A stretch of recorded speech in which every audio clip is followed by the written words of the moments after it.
Hello बच्चों, क्या हाल चाल, कैसे हो आप सब। Welcome to three steps academy. आज हम शुरू करने वाले हैं फिर से एक नया टॉपिक। आज का हमारा टॉपिक रहेगा ग्राफ एंड ग्राफ के स्लोप।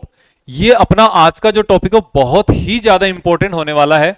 और वैसे अगर देखा जाए तो आपकी जो बेसिक मैथमेटिक्स का जो पार्ट है, आप ये मान के चलो 11th और 12th क्लास की कंप्लीट पूरी जितनी फिजिक्स आपके लिए इंपॉर्टेंट है, उतनी ही इंपॉर्टेंट आपके लिए बेसिक मैथमेटिक्स के जो ये जो लेक्चर्स है ये ज्यादा इंपॉर्टेंट है।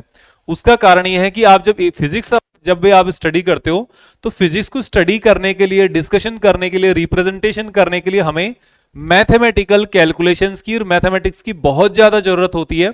इसलिए आपका एक थोड़ा फंडामेंटल मैथमेटिक्स की आपके लिए जरूरी होता है। इसलिए हम यहां पर डिफरेंट डिफरेंट जो कॉन्सेप्ट्स है जो आपके ज्यादा काम आएंगे थ्रू आउट द 2 इयर्स, तो इसलिए आपके लिए ये सबसे ज्यादा जरूरी है और हम यहां पर डिस्कशन कर रहे हैं। तो आज का अपना टॉपिक रहेगा ग्राफ एंड स्लोप। अभी तक हम क्या क्या कर चुके हैं बेसिक मैथमेटिक्स में, बेसिक कैलकुलेशंस हम कर चुके हैं। लॉगरिथम का बहुत शानदार लेक्चर दिया है मैंने आपको, आप देख सकते हो, बहुत तगड़ा लेक्चर है ये। बिल्कुल एकदम बेसिक बेसिक बेसिक से स्टार्ट किया हुआ है। ट्रिग्नोमेट्री के 2 लेक्चर बहुत ही एकदम लाजवाब तरीके से, बहुत अच्छे तरीके से किया हुआ अपना।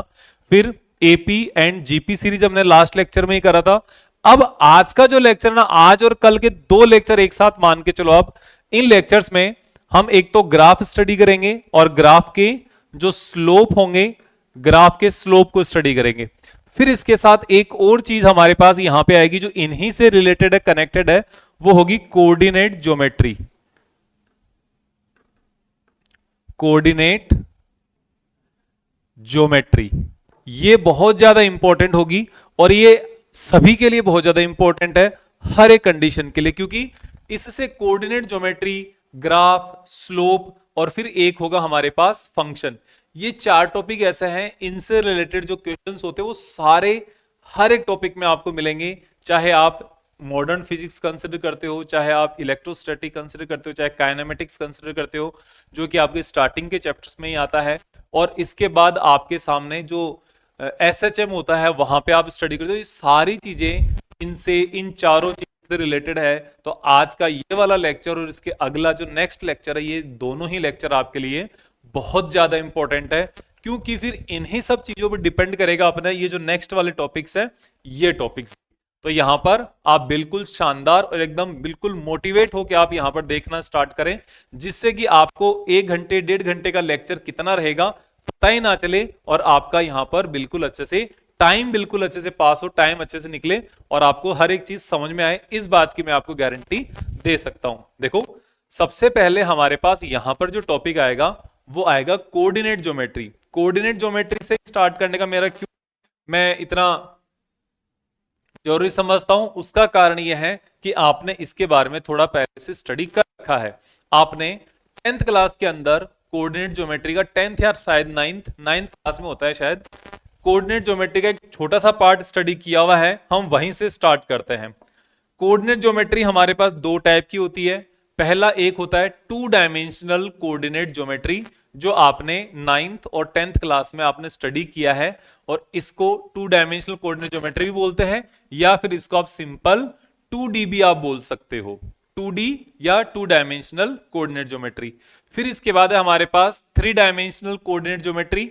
यहां पर क्या है हमारे पास, ये 3D जो होता है ना, हम 3 डायमेंशन जितना भी देखते हैं, 3 डायमेंशन में जो मोशन होती है, अगर मैं अपने आप को एक बॉडी कंसिडर करता हूं तो मैं 3 डायमेंशनल बॉडी हूं, क्योंकि मेरी यहां पर ये विड्थ भी है, मेरी यहां पर ये हाइट भी है, और मेरी यहां पर ये थिकनेस भी है, डेप्थ भी है ना। ये जो थिकनेस है मेरी, ये डेप्थ हो गई, तो यहां पर मैं 3 डायमेंशन में एग्जिस्ट करता हूं। जबकि इसके बजाय अगर हम किसी भी पेज को कंसिडर करें, जैसे मान लो ये एक मोबाइल को कंसिडर कर लेता हूं, मोबाइल एक आपका फ्लैट के जैसा है ना, क्योंकि इसकी ये जो थिकनेस है ये बहुत ही कम है, तो यहां पर हम इसको 2 डायमेंशनल की तरह कंसिडर कर सकते हैं कि यहां पर एक तो इसकी लेंथ हो गई, एक इसकी विड्थ हो गई, ठीक है। तो यहां पर हमारे पास क्या है, 2 टाइप से होती है कोऑर्डिनेट ज्योमेट्री, जिसमें से पहला जो टाइप है वो है 2D, और वो हम यहां पर पहले मैं आपको वही बता रहा हूं 2D यहां पर कैसे काम करती है। तो यहां पर क्या होता है, एक 2 एक्सिस होती है। पहली होती है सामने ये एक्स एक्सिस, जिसका, और एक होती है आपके सामने ये वाई एक्सिस, जहां पर एक्स एक्सिस और वाई एक्सिस के साथ इंटरसेक्ट करती है, कोइंसाइड है, उसको हम ओरिजिन बोलते हैं। हम यहां पर हमारी जो कैलकुलेशन जो भी होती है, हम इसी को रेफरेंस मान के, इसी को स्टार्टिंग पॉइंट मान के करते हैं। जब इसको स्टार्टिंग पॉइंट मान लिया तो इसका एक्स एक्सिस के लिए भी यहां पर क्या हो गया, ये जीरो हो गया। इसका जो कोऑर्डिनेट है वो क्या हो गया, जीरो हो गया। कोऑर्डिनेट क्या होता है वो हम मान लेते हैं। मान लो यहां पर अब आपका स्टार्टिंग पॉइंट है, तो जैसे ही हम राइट साइड की तरफ इंक्रीज करता हूं तो मेरी ये जो डिस्टेंस है वो पॉजिटिव होती जाती है। 3, 4, 5, 6 and so on.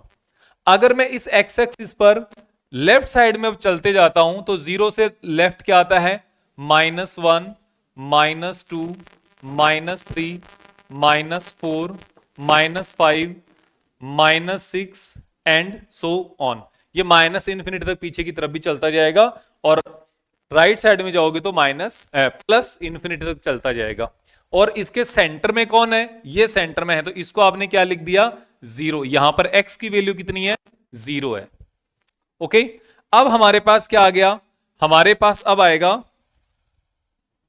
Y axis. Y axis में आ फिर 2,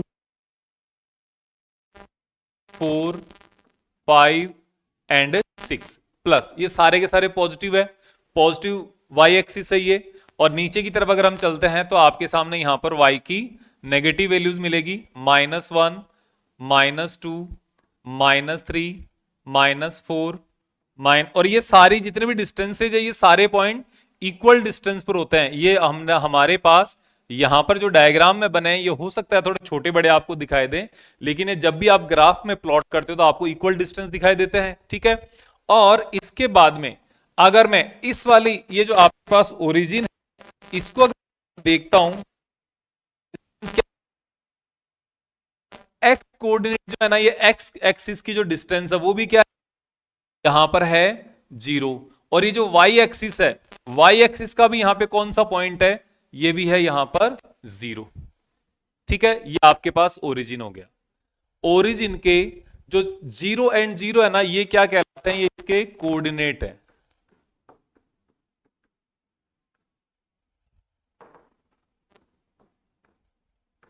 कोऑर्डिनेट्स ऑफ ओरिजिन, ये ओरिजिन के कोऑर्डिनेट हो गए आपके। कोऑर्डिनेट क्या है, कोऑर्डिनेट ये है कि यहां पर किसी भी लोकेशन पे उस पॉइंट पर जाने के लिए आपको एक्स एक्सिस पे कितना चलना पड़ेगा, एक्स डायरेक्शन में, और फिर उस पॉइंट से आपको वाई डायरेक्शन में कितना चलना पड़ेगा, वही आपका उस पर्टिकुलर पॉइंट का कोऑर्डिनेट हो जाएगा। जैसे कि आप यहां पर अगर मैं बात करूं कि आप यहां से अपनी मोशन स्टार्ट करते हो, और यहां से मोशन स्टार्ट करके 3 पॉइंट्स आप 3 मीटर, 1, 2, 3 मीटर आप एक्स एक्सिस से आए, और 2 मीटर आप ऊपर की तरफ गए। तो यहां पर अगर आपके पास ये पॉइंट है, ये पॉइंट है आपके पास, जिसके लिए आप एक्स एक्सिस से 3 मीटर गए, वाई की तरफ आप ऊपर की तरफ आप 2 मीटर गए, तो यहां पे इसका पॉइंट्स कितने हो जाएंगे, 3 एंड 2 का मतलब पहले कौन सा लिखा मैंने, पहले मैंने वो लिखा है जो एक्स डायरेक्शन पे आपको चलना पड़ा है ना। एक्स डायरेक्शन में आपको कितना चलना पड़ेगा, जितना कि यहां से वाई से इस वाली एक्सिस से जितनी डिस्टेंस होगी उतना ही आपको एक्स डायरेक्शन में चलना पड़ेगा। तो ये हो गया आपके पास 3, और उसके बाद क्या है, 2 है। 2 का मतलब तो ऊपर की तरफ वाई डायरेक्शन में कितना चलना पड़ रहा है, वो आपके पास क्या आ गया, 2 आ गया। तो यहां पर जो कोऑर्डिनेट लिखे जाएंगे वो किस टर्म्स में होंगे, एक्स और वाई की टर्म्स में होंगे, एक्स एंड वाई की टर्म्स में, ठीक है। अब यहां पर कोऑर्डिनेट तो कुछ भी लिया जा सकता है। मान लो आपके पास कोई पॉइंट ये है कि यहां से आपने 5 मीटर चला, यहां से 4 मीटर चला, तो ये कितना कोऑर्डिनेट हो गया, ये हो गया 5, 4, 5, 4। इसका एक्स कोऑर्डिनेट कितना है, इसका इस वाले पॉइंट का एक्स कोऑर्डिनेट है 5, वाई कोऑर्डिनेट कितना है 4। आप एक्स डायरेक्शन में कितना रन करे हो, यहां से 5 मीटर, वाई डायरेक्शन में कितना करे हो 4 मीटर, तो ये आपके पास 4 मीटर हो गया, और ये आपके पास 5 मीटर हो गया। यहां से जो डिस्टेंस है ना, ये एक्स डायरेक्शन की, एक्स एक्सिस की डिस्टेंस है। तो वाई एक्सिस से ये जो डिस्टेंस है ये आपको x में चलना पड़ेगा, जो आपका 5 आ गया। यहां से कितना, y की तरफ 4 चलना पड़ेगा, 4 मीटर चलना पड़ेगा, तो आपका ये 4, ये इसका कोऑर्डिनेट हो गया। यही जो कोऑर्डिनेट वो कहीं के भी हम कैलकुलेट कर सकते हैं। आप अगर चाहो तो इधर कोई पॉइंट ले सकते हो, मान लो 4 मीटर इधर आए, 2 मीटर इधर आए, तो आपके पास ये कोऑर्डिनेट हो गया। कोऑर्डिनेट फ्रैक्शंस में भी हो सकते हैं। ओके, तो ये हो गया -4 एंड 2। यहां पे x एक्सिस क्या आ गई, माइनस में आ गया x कोऑर्डिनेट, y वाला क्या आ गया, प्लस में आ गया। अगर मैं इस क्वाड्रेंट में जाता हूं तो यहां पे अगर आप देखोगे तो मान लो मैंने एक सेकेंड, यहां पे देखो -2 और -2 लिखा गया, तो इसको थोड़ा करेक्ट कर लेते हैं। ये -3 -4 -5 -6 -7 ऐसे चल देगा, ठीक है। तो यहां पर अगर इस डायरेक्शन में अगर मैं आता हूं तो यहां से मान लो पहले, सबसे पहले कौन सा x को सपोज मैं 2 पॉइंट चला, फिर y डायरेक्शन में नीचे की तरफ ये 4 पॉइंट, तो यहां पे कितना हो गया, ये यहां पे अगर आप देखोगे तो मैच करोगे तो ये हो गया -2 -4। इस पॉइंट में पहुंचने के लिए ओरिजिन से आपको 2 मीटर्स लेफ्ट में चलना पड़ेगा नेगेटिव एक्स एक्सिस की तरफ, और फिर 4 मीटर आपको नीचे की तरफ चलना पड़ेगा -y डायरेक्शन में, y एक्सिस में नेगेटिव डायरेक्शन में आपको चलना पड़ेगा। तो ये आपके पास इसका लोकेशन हो गया। फिर हम सिमिलरली यहां पर भी कोई लोकेशन कर सकते हैं। ये आपके पास यहां पर इसके कोऑर्डिनेट्स का काम हो गया। लेकिन अब हम यहां पर एक बात करते हैं कि यहां इस कंडीशन में जो दो अलग अलग पॉइंट्स होंगे तो उनके बीच की डिस्टेंस कैलकुलेट कैसे करेंगे। सपोज अगर कोई एक ऑब्जेक्ट है, कोई भी ऑब्जेक्ट हो सकता है हमारे पास, ठीक है, आप हो सकते हो, कोई कार हो सकती है, कोई पर्सन हो सकता है, कोई जानवर हो सकता है, मनुष्य हो सकता है, कुछ भी हो सकता है।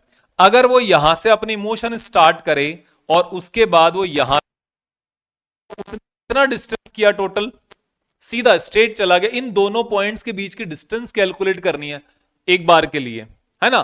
तो ये कैसे, इसको रिप्रेजेंट करने के लिए मान लो हम कोई भी 2 पॉइंट कंसिडर करते हैं, तो आप ये देखो distance, formula of distance between 2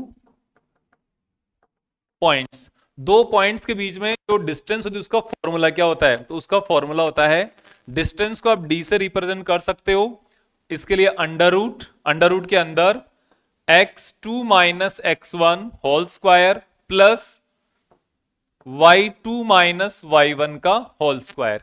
इस तरीके से आप यहां पर इसके डिस्टेंस कैलकुलेट कर सकते हो। एक बात और बता दूं, अगर आप यहां पर x1 माइनस x2 का होल स्क्वायर कर देते, y1 माइनस y2 का होल स्क्वायर कर दे, क्या फर्क पड़ता, कोई फर्क नहीं पड़ता। सिर्फ और आपका यहां पर कैलकुलेशन में आपको देखना पड़ता, बाकी आंसर सेम आता, क्योंकि चाहे आप x का स्क्वायर करते हो चाहे आप नेगेटिव x का स्क्वायर करते हो, एक ही बात है ना।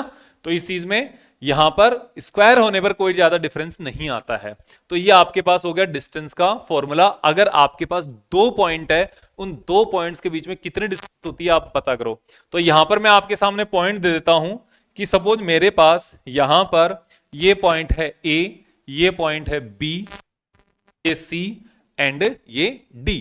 तो सबसे पहले आपको ये बताओ कि यहां पर A और B के बीच में कितनी डिस्टेंस है, A और B के बीच में कितने डिस्टेंस है, कैलकुलेट कर दो सीधा सा A और B के बीच के डिस्टेंस का। इसकी डिस्टेंस कैलकुलेट करने के लिए आप यहां पर फॉर्मूला लगाओ, फॉर्मूला क्या, D is equals to under root x2 कौन सा है, देखो ए बी है ना, तो B वाला सेकंड पॉइंट है, तो आप यहां पर कैलकुलेट करोगे 5 माइनस 3 का होल स्क्वायर। ये देखो 5 माइनस 3, ये x2 है, ये y2 है, ये x1 है, ये y1 है, इस तरीके से आपको देखना है, ठीक है ना। तो x2 मतलब कि 5 माइनस 3 का होल स्क्वायर प्लस 4 माइनस 2 का होल स्क्वायर, इस तरीके से।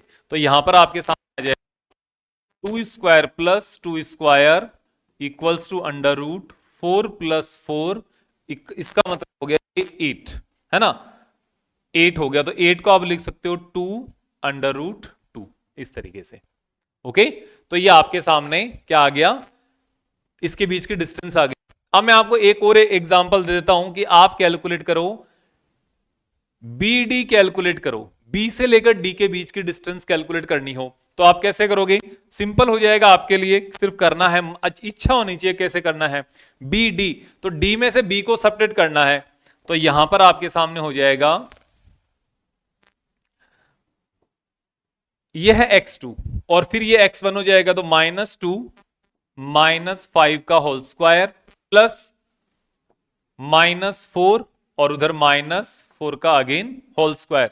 ये कैसे हो जाएगा? ये हो जाएगा -7 का होल स्क्वायर,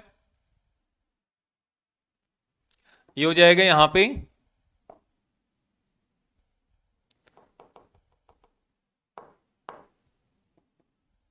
-7 का होल स्क्वायर प्लस फिर -8 का होल स्क्वायर, तो ये कितना हो जाएगा?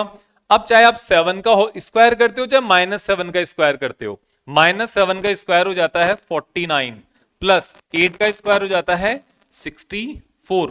तो ये आपके सामने कैसे आ गया? ये आपके सामने, अब इनको दोनों को ऐड कर दो, ऐड करने पर आपके सामने आ जाता है ये 9 एंड 4 13 कैरी 1 और ये हो जाएगा 113 अंडर रूट 113 आपके पास यहां पर इन दोनों पॉइंट के बीच की बी और डी के बीच की डिस्टेंस आ गई। तो ये आपके सामने क्या हो गया? एक 2 डायमेंशनल कोऑर्डिनेट ज्योमेट्री हो गया।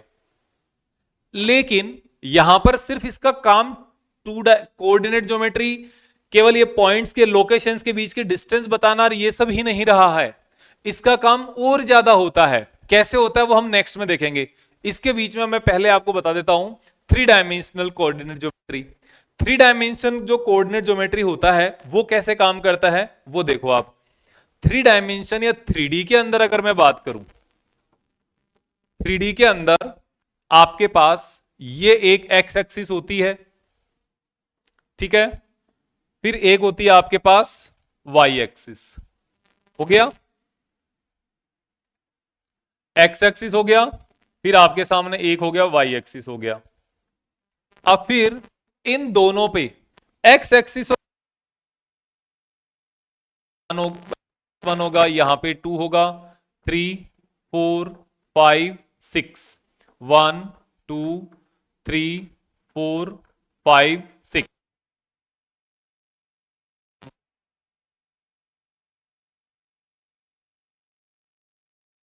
-6 -1 -2 -3 -4 -5, ठीक है ना।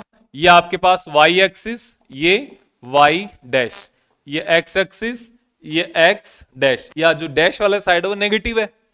और ये क्या हो गई? दोनों को जहां पे इंटरसेक्ट हो रहा है वो क्या हो गया? यहां पे दोनों जहां पर इंटरसेक्ट हो वो हो गया आपका ओरिजिन।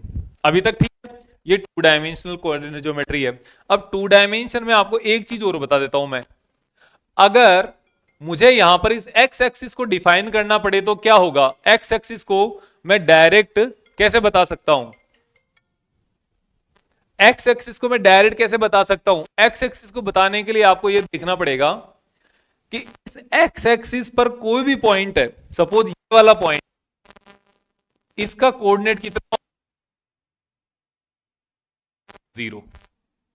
इस वाले पॉइंट का 4 0, इस वाले पॉइंट का 0, इस वाले पॉइंट का 6 0।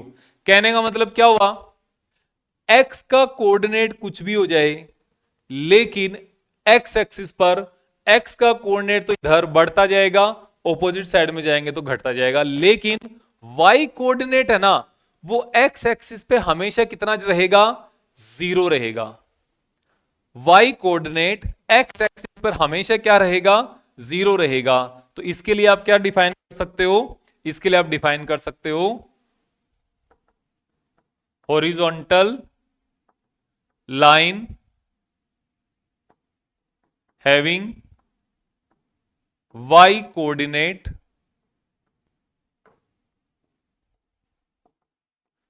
इक्वल्स टू 0, जिसका y कोऑर्डिनेट क्या हो जाए? 0 हो जाए, वो हॉरिजॉन्टल लाइन जो है ना वो x एक्सिस होती है। और फिर अगर मैं बात करूं y एक्सिस की, इस y एक्सिस कितना होगा? इसका होगा, नीचे आए 5, नीचे आए 0 4, 0 3 0 2 0 1 0 0 0 -1 0 -2 0 -3 0 ये मतलब क्या, यहां पे एक्स एक्सिस का जो कोऑर्डिनेट है ना इसके ऊपर वो क्या है, 0 है। वाई कोऑर्डिनेट कुछ भी हो सकता है, वाई कोऑर्डिनेट चेंज हो सकता है। तो यहां पर इसको डिफाइन लिए आपको क्या चाहिए, वाई एक्सिस क्या हो जाएगी, vertical line with x coordinate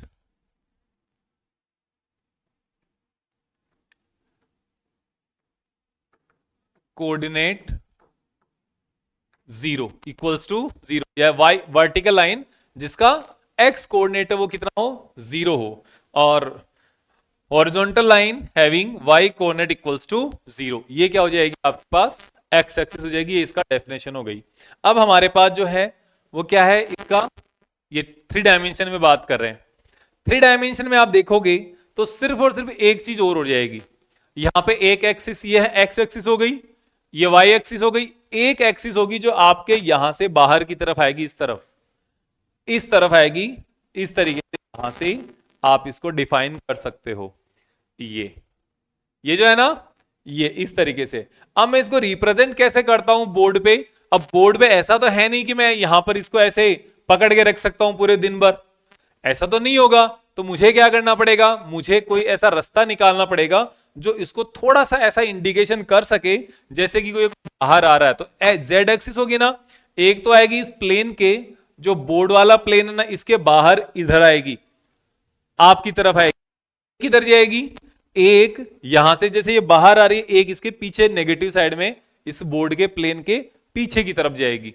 और अगर हम यहां पर देखें तो अपना हाथ है ना, ये भी पूरा कोऑर्डिनेट ज्योमेट्री एकदम कैसे, ये जो एक्स एक्सिस है ये राइट साइड में ना ये एक्स एक्सिस हो गई, ये अपर साइड में क्या हो गया, वाई एक्सिस, और ये क्या हो गया यहां पर आपकी तरफ आ रहा है ना, ये जेड एक्सिस हो गया। ये दोनों, इन दोनों के बीच में एंगल कितना है, ये आपका थंब है, इसके बीच में और इसके बीच में एंगल कितना है, ये देख के बताओ, 90 डिग्री।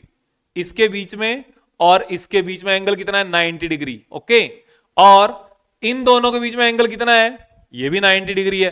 तो जितनी भी आपके पास ये एक्सिस है, इन दोनों के बीच में एंगल कितना, 90 डिग्री। और इस एक्सिस के और इस वाई के बीच में एंगल कितना, 90, और इसके एंगल कितना, 90। तो तीनों के बीच में जो म्यूचुअली परपेंडिकुलर एक्सिस है, दोनों एक्सिस एक दूसरे के साथ क्या है, म्यूचुअली परपेंडिकुलर। और ये जो बाहर आ रही है ना, इसको बोला जाएगा जेड एक्सिस। रिप्रेजेंट कैसे करेंगे, इस तरीके से कि यहां से लिया, थोड़ा सा इसको इंक्लाइन करके हमें यहां पर लेना पड़ेगा, और एक हमें लेना पड़ेगा पीछे की साइड में, जो यहां से ये negative x axis Z axis हो गया इस तरीके से। तो ये इधर आएगा 3, इधर -1 -2 -3 एंड -4 इस तरीके से। और यहां पर जो इसके जो भी जितने भी पॉइंट्स होंगे, उन पॉइंट्स के जो कोऑर्डिनेट्स है वो लिखे जाएंगे ऐसे, एक्स वाई एंड जेड की फॉर्म में। यहां पर एक्स वाई और जेड, वहां पर केवल वाई था, तो यहां पे एक्स वाई और जेड की फॉर्म में होगा। तो मान लो एक कोऑर्डिनेट है, एक पॉइंट है, इसका कोऑर्डिनेट क्या आ गया, x1 y1 z1। दूसरा कोई पॉइंट है, मान लिया ये दूसरा पॉइंट है, x2 y2 एंड z2। इन दोनों पॉइंट्स के बीच की जो डिस्टेंस है वो कितनी होगी आपके पास, a b। तो इन दोनों के बीच की जो डिस्टेंस है वो क्या होगी, वो होगी ये, वो ये इस डिस्टेंस के बारे में, इस डिस्टेंस की आप अगर वैल्यू लिखो तो ए इज इक्वल्स टू, आप इसमें बता दो, डिस्टेंस बिटवीन पॉइंट्स। तो क्या होगा, वो होगा x2 minus x1 whole square, y2 minus y1 whole square, z2 minus z1 whole square, और इन सब का अंडर रूट। ये आपके पास 3 डायमेंशन कोऑर्डिनेट ज्योमेट्री हो जाती है। यहां पर भी एक्स एक्सिस और वाई एक्सिस के बीच का एंगल कितना है 90 डिग्री। ये वाई एक्सिस और जेड एक्सिस के बीच का एंगल 90 डिग्री और एक्स एक्सिस और जेड एक्सिस के बीच का एंगल 90 डिग्री। तीनों एक्सिस एक दूसरे के साथ 90 डिग्री का म्यूचुअली परपेंडिकुलर एंगल बनाती है। तो ये तो आपके पास जस्ट लाइक 2D होता है, इसमें कोई ज्यादा देखने की जरूरत नहीं है। लेकिन अब आप यहां पर देखो, इस वाले केस में मैंने यहां पर जो 2 डायमेंशन में यहां पर हम जो ग्राफ बना रहे हैं वो ग्राफ के बारे में एक बार सोचो फिर से। क्या, जैसे यहां पर हमने ये एक एक्स एक्सिस कंसिडर कर लिया और यहां पर मैंने आपको एक वाई पर कंसिडर कर लिया, ठीक है? यस, ठीक है। तो यहां पर ये जो अपने पास है 1 2 3 4 5 6, 1 2 3 4 5 6 ऐसे ले लिया। एक तो तरीका है हमारा कि हम यहां पर पॉइंट्स बनाएं, ये इसके कोऑर्डिनेट के हो गए, इसके सेंटर के, ये हो गया कि हमारे पास कोई भी रैंडम कुछ पॉइंट्स दिए हुए हैं कि 1 3 2 5 3 1 ऐसे कोई भी रैंडम पॉइंट दिए हुए हैं, 4 4 3 6 5 ऐसे। तो इन पॉइंट्स को अगर मैं यहां पे प्लॉट करना चाहूं, इनमें एक दूसरे के बीच में कोई रिलेशन नहीं है, ये अगर मुझे प्लॉट करना है ना तो मैं डायरेक्ट कर दूंगा 1 3, 1 तो एक्सिस की तरफ, 3 वाई की तरफ, ये पॉइंट्स आ गया। फिर मेरे पास आ गया 2 5 2 5, ये पॉइंट आ गया यहां पे, ठीक है। तीसरा पॉइंट है 3 1, 3 एक्सिस की तरफ, एक्स की तरफ, 1 वाई की तरफ। फिर है 4 3, 4 इसकी तरफ, 3 यहां पे, 6 5, 6 एक्स की तरफ और 5 इसकी तरफ। ये अपने पास वैल्यू आ गई और यहां पर ये जो पॉइंट्स है ना, ये इसके क्या हो गई, कोऑर्डिनेट्स हो गई और ये इसकी इनकी लोकेशंस हो गई। ये तो जनरली एक, ये मान लो मैंने आपको एक सिंपल सा बता दिए, अलग अलग ये पॉइंट्स मार्क करके बताओ, आपने ये सारे पॉइंट्स मार्क करके बता दिए। अगर इन दोनों, इन सब को आप अगर, तो क्या बनता है, ये सबको आप मिला देते हो तो ये क्या बन गया, इसको बोला जाता है ग्राफ। सारे पॉइंट्स को अगर आप मिला देते हो यहां पे, इन्हीं को क्या ग्राफ बोला जाता है। लेकिन अभी तक इसके बीच में कोई रिलेशन नहीं बताया मैंने आपको, क्योंकि इनको मैंने जहां पर भी कोई पॉइंट लिया और उसके सामने मैंने कोई वाई कोऑर्डिनेट रख दिया, इधर एक्स का लिया उधर मैंने वाई का कोई कोऑर्डिनेट रख दिया, इधर 3 एक्स का लिया उधर मैंने कोई वाई कोऑर्डिनेट रख दिया। तो यहां पर क्या है, इनके बारे में कोई फिक्स कोई रिलेशन एक दूसरे के बीच में है नहीं, है ना। लेकिन क्या ये ग्राफ नहीं, ग्राफ तो है, ये यहां पर ग्राफ तो है, कोई दिक्कत नहीं है। क्यों है ग्राफ, क्योंकि हमारे पास इसमें एक्स और वाई के बीच में कुछ ना कुछ तो है ही, कि भाई एक्स की अगर कोई एक वैल्यू है, एक्स की कोई वैल्यू 1 है, वहां पे वाई की वैल्यू 3 है, एक्स 2 है तो वाई 5 है, एक्स 3 है तो वाई 1 है, एक्स 4 है तो वाई 3 है, एक्स 6 है तो वाई 5 है। तो ऐसे ग्राफ तो है ही बनने का, लेकिन इनके बीच में कोई डायरेक्ट ऐसा रिलेशन बताया हुआ नहीं है।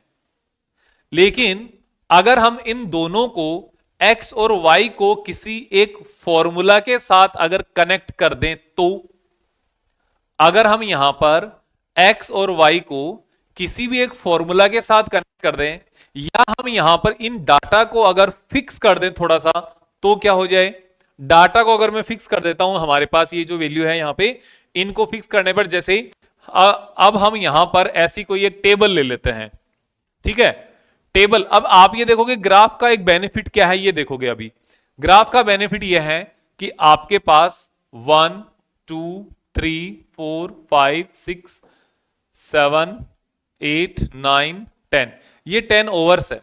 इसमें बनने वाले जो रन्स है वो बन रहे हैं यहां पे 5 6 9 2 1 11 15 14 12 3, ये आपके पास रन बन रहे हैं यहां पे।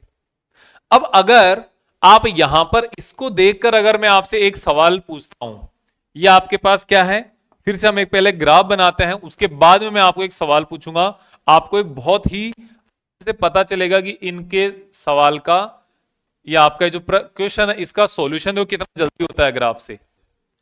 ये 0 है यहां पे, और यहां पर ये first, second, third, fourth, fifth, sixth, थोड़ा और देख लेते हैं।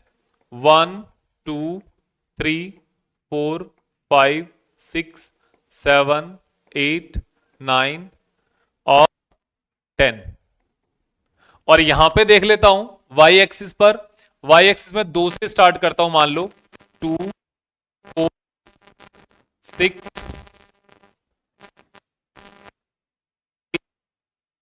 10 12 14 15 आ गया ना सारे, यस 14 16 आएगा। अब फर्स्ट के अंदर अगर अगर हम देखें तो फर्स्ट के अंदर 5 यहां आ गया, सेकंड के अंदर 6 यहां आ गया, थर्ड के अंदर 9 लगभग यहां हो जाएगा, फोर्थ फोर्थ के अंदर 2 इधर ही रह जाएगा, फिर इसके बाद फिफ्थ के अंदर 1 और नीचे आ जाएगा, सिक्स के अंदर 11 11 का मतलब यहां पे चला जाएगा ये लगभग ये, और फिर उसके बाद सेवन्थ के अंदर 15 और ऊपर चला जाएगा, फिर इसके बाद 14 थोड़ा नीचे आएगा, और यहां पर 12 और फिर 3। अब यहां पर देखो इस ग्राफ को हम यहां पर सारे पॉइंट अगर मिला देते हैं, और यहां पर ये मैंने आपके सामने एक ग्राफ प्लॉट कर दिया।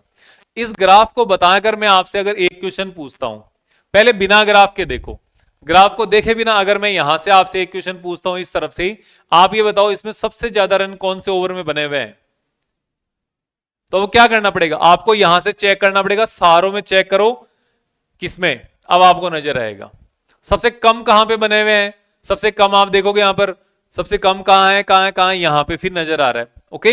लेकिन अब आपको चेक करना है इसको देखकर, तो क्या करना पड़ा, अब कुछ क्या सबको देखना पड़ा, स्टार्टिंग से चेक करना पड़ा आपको, क्या लास्ट से चेक करना पड़ा, नहीं, आपको यहां से डायरेक्ट पता चल रहा है कि सबसे ऊपर ये है और सबसे नीचे ये है, ये क्या हो गया, ये हाईएस्ट हो गया, और ये क्या हो गया, ये लोएस्ट हो गया। लोएस्ट रन किसमें बने, फोर्थ में बने, फोर्थ ओवर में, और हाईएस्ट किसमें बने, सेवंथ ओवर में हाईएस्ट बने, अपने आप आपको पता चल रहा है यहां पे, ठीक है। तो ये होता है ग्राफ का बेनिफिट। ग्राफ का बेनिफिट होता है हमारे लिए कि इसमें जो डाटा का जो रिप्रेजेंटेशन है वो बहुत ही आसान होता है।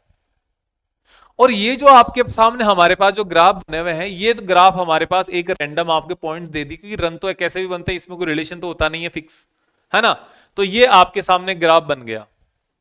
ग्राफ ऐसे भी तरीके से बन सकते हैं जैसे हमारे पास एक्स और वाई दोनों के बीच में कोई रिलेशन दिया हुआ हो। एक्स और वाई के बीच में रिलेशन कैसे, यहां पर एक डायरेक्ट दोनों के बीच में कोई इक्वेशन दे दी, अब आपको उसके बीच में ग्राफ बनाओ। इक्वेशन भी तो अलग अलग वेरिएबल्स के बीच का रिलेशन ही है। फॉर एग्जाम्पल आप यहां पर अगर देखते हो 2x plus 3y equals to 5, ये भी तो एक रिलेशन है। अगर मैं यहां पर ऐसे लिख देता हूं x plus y equals to 2, ये भी तो एक रिलेशन ही है, इक्वेशन है ना। तो यहां पर क्या x और y के बीच में रिलेशन नहीं है, है कैसे, आप इसको ऐसे देख सकते हो, y is equals to minus x plus 2, लिख सकते हो ना ऐसे, और ऐसे बना सकते हो। क्या इससे आप x की वैल्यू रखकर y की वैल्यू आपको मिलती जाएगी, अगर आप यहां पर x की वैल्यू रखो, x की वैल्यू मैं यहां पे रख देता हूं, y की वैल्यू यहां पे आएगी, x की वैल्यू अगर 1 रखता हूं तो y की वैल्यू कितनी, -1 प्लस 2, 1 आएगी क्या, -1 प्लस 2 1 आएगी। अगर x की वैल्यू 2 रखता हूं मैं, तो x की वैल्यू 2 रखने पर -2 प्लस 2 मतलब 0, 0 आ गई। x की वैल्यू अगर 3 रखता हूं, -3 प्लस 2 कितना आ गया, -1 आ गया। x की वैल्यू अगर मैं 4 रखता हूं तो ये क्या आएगा, -4 + 2 -2 आ गया। यहां पर इन दोनों का रिलेशन, और रिलेशन देने के बाद में x और y की अलग अलग वैल्यू आ गई। अगर ये y और x की वैल्यू आ गई, ग्राफ में प्लॉट करना हो तो कैसे करोगे, तो कैसे करोगे,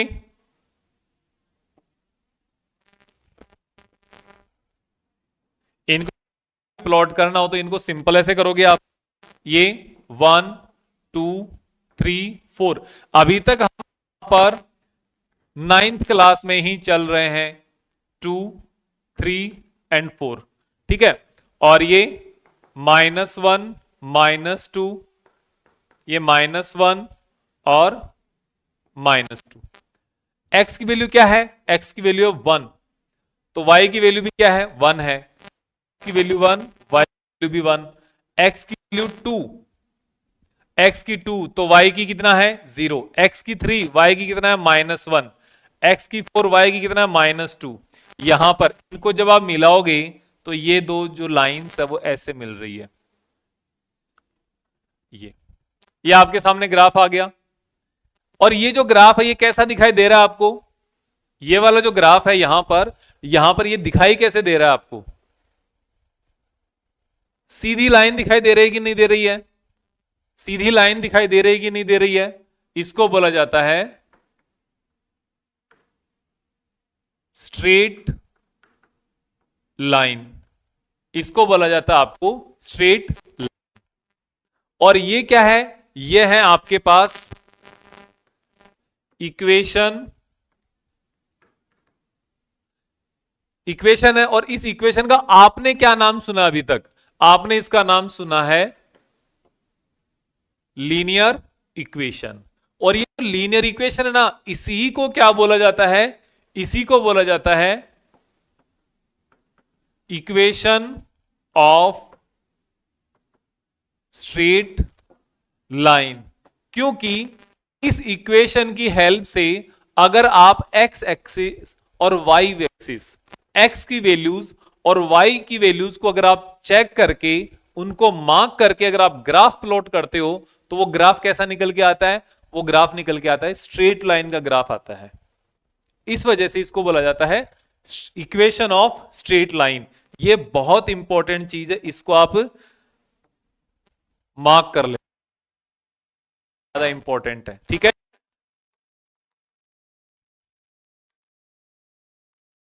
यहां पर यह है इक्वेशन ऑफ स्ट्रेट लाइन। अब इसको आपने पहले तक क्या बोल रहे थे, आप इसको पहले तक क्या बोल रहे थे, लीनियर इक्वेशन आप बोल रहे थे। कब तक, जब तक आप 10th क्लास में थे, 9th क्लास में थे, वहां पर आप इक्वलिटीज थी ना, ये जो आपके लीनियर इक्वेशन को आप सोल्व करते थे, यस और नो, वो लीनियर इक्वेशन है ये। और इसको बोला जाता है equation of straight line. Linear equation क्यों बोला जाता है, क्योंकि यहां से बनने वाला ग्राफ क्या आता है, सीधा लाइन, सीधी लाइन आती है, स्ट्रेट लाइन आती है। और उसी वजह से आप इसको क्या बोल दिया, इक्वेशन ऑफ स्ट्रेट लाइन बोल दिया, क्योंकि इसका बनने वाला ग्राफ स्ट्रेट लाइन है, या इस इक्वेशन से आप स्ट्रेट लाइन को रिप्रेजेंट करते हो। अब यहां पर ये जो चीज है ना, इसको मैं टेबल हटा देता हूं, मैं इस टेबल को हटाकर डायरेक्ट भी मैं इससे ग्राफ प्लॉट कर सकता हूं। कैसे, देखना एक बार, इसको डायरेक्ट अगर मुझे ग्राफ प्लॉट करना है तो कितना देखो आसान है इसका ग्राफ प्लॉट करना, देखना एक बार।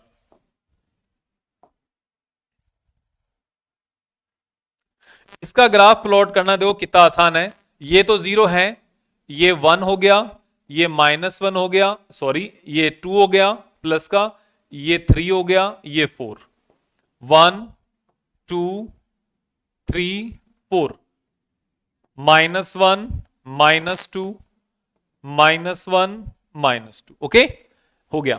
अब यहां पर इसका ग्राफ प्लॉट करना देखो, मैं अभी भी आपको पूरा परफेक्ट मेथड नहीं बता रहा, अभी मैं, ये आपका बेसिक मेथड था, ये आपका बेसिक मेथड था, बेसिक कितना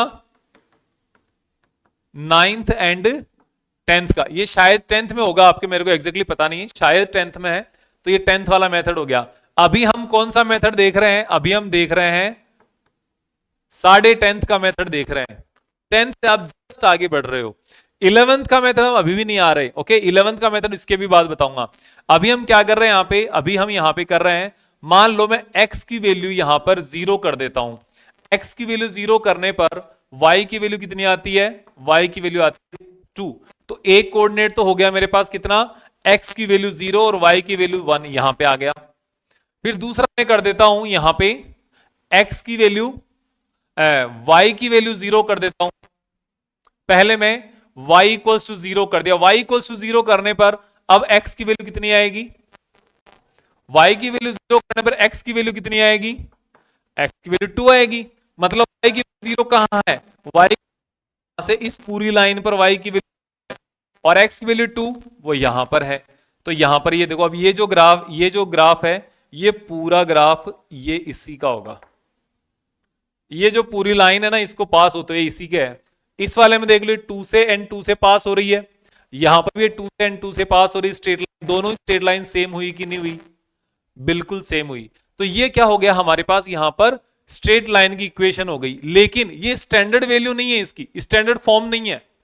यहां पर तो मैंने आपको सिर्फ इनके ग्राफ को यूज करके बताया कि अगर यहां पर इस टाइप की आपको इक्वेशन मिलेगी तो उसका रिलेशन ग्राफ का होगा, ऐसी स्ट्रेट लाइन होगी। लेकिन इस इक्वेशन में ऐसी क्या खास बात है कि इसका ग्राफ स्ट्रेट लाइन आया है? ऐसा भी तो हो सकता था, ये ऐसा भी तो ग्राफ हो सकता था, ऐसा क्यों नहीं हुआ? ऐसा भी तो हो सकता था, ऐसा क्यों नहीं हुआ? ऐसा भी तो हो सकता था, सर्कल भी तो हो सकता था, क्यों नहीं हुआ? स्ट्रेट ही क्यों आया? उसका सबसे बड़ा कारण क्या है कि यहां पर power of x and y are 1। यहां पर x और y की जो पावर है ना, उसकी वैल्यू कितनी है? 1 है।